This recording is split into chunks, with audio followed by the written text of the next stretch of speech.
Pernah kebayang nggak gimana ceritanya sebuah gereja yang biasanya identik sama suku Batak, malah jadi rumah buat semua orang?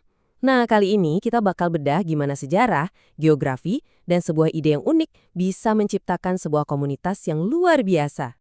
Oke, kita mulai ceritanya dari zaman sekarang, ya, tepatnya di kota Bengkulu. Di sana ada sebuah gereja yang kalau dari namanya kita tahu ini gereja yang secara tradisional itu untuk orang-orang dari suku Batak. Tapi coba deh kita lihat siapa aja yang ada di dalamnya. Ada orang Jawa, Tionghoa, dan bahkan kelompok suku asli setempat kayak Seginim dan Serawai. Ini kan unik banget ya untuk sebuah gereja yang akarnya sangat spesifik di satu etnis. Nah, ini kan jadi pertanyaan besar ya. Kok bisa, gimana ceritanya komunitas yang seterbuka ini bisa lahir? Dan apa sih yang bisa kita pelajari dari kisah mereka ini? Oke, buat nemuin jawabannya, kita harus mundur jauh ke belakang nih. Kita kembali ke abad ke-19, pas kekuatan-kekuatan global lagi sibuk-sibuknya ngebentuk peta wilayah di sini. Jadi, ceritanya itu dimulai dari Inggris. Waktu mereka berkuasa di Bengkulu, pemerintahan kolonial mereka itu justru secara nggak sengaja ngebuka jalan buat pekerjaan misionaris yang terorganisir, atau yang biasa disebut Zending. Nah, era ini tuh penuh banget sama pergantian kekuasaan. Mulai dari Inggris yang kasih akses awal, terus diganti sama misionaris Amerika yang bawa metode lebih sistematis, sampai akhirnya dibawa Belanda, misionaris dari Jerman datang dengan pendekatan yang lebih terstruktur. Jadi, setiap ganti penguasa, para misionaris ini harus putar otak, cari cara baru. Ngomong-ngomong soal Zeding, apa sih itu sebenarnya? Jadi Zeding ini bukan sekedar ngajak orang masuk agama baru. Ini tuh program yang lengkap. Ada penginjilannya, ada pendidikannya, dan ada juga pembangunan sosialnya. Sekarang kita coba lihat satu studi kasus yang keren banget, yaitu dari sebuah pulau terpencil bernama Pulau Enggano. Di pulau ini, para misionaris mulai sadar. Kalau mau berhasil, mereka nggak bisa cuma ngomongin soal spiritual aja. Mereka juga harus ngebantu ngatasin masalah sehari-hari yang dihadapi masyarakat di sana. Dari situlah, mereka akhirnya menerapkan sebuah konsep yang namanya Missio Dei, atau misi Allah. Jadi, ini tuh perubahan yang drastis banget. Kalau dulu fokusnya cuma spiritual, di Enggano pendekatannya jadi beda total. Iman jalan, ekonomi juga harus jalan. Keduanya harus saling mendukung. Caranya gimana?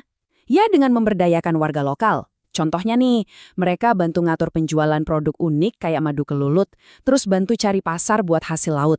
Intinya, gereja jadi motor penggerak ekonomi.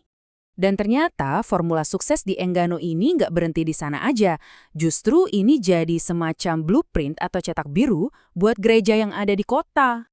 Nah, ini poin pentingnya nih. Jadi, waktu gereja ini resmi berdiri di Bengkulu tahun 1953, fondasinya itu dibangun di atas filosofi yang udah terbukti berhasil di Enggano, yaitu melayani masyarakat secara menyeluruh.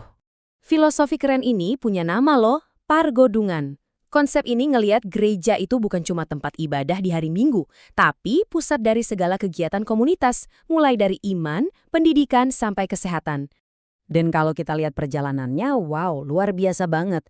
Awalnya cuma kumpul-kumpul kecil yang terbuka buat semua suku di tahun 53, terus berkembang jadi cabang resmi, dan puncaknya di tahun 2002 jadi pusat regional yang memayungi gereja-gereja lain. Sekarang sudah lebih dari 70 tahun kemudian.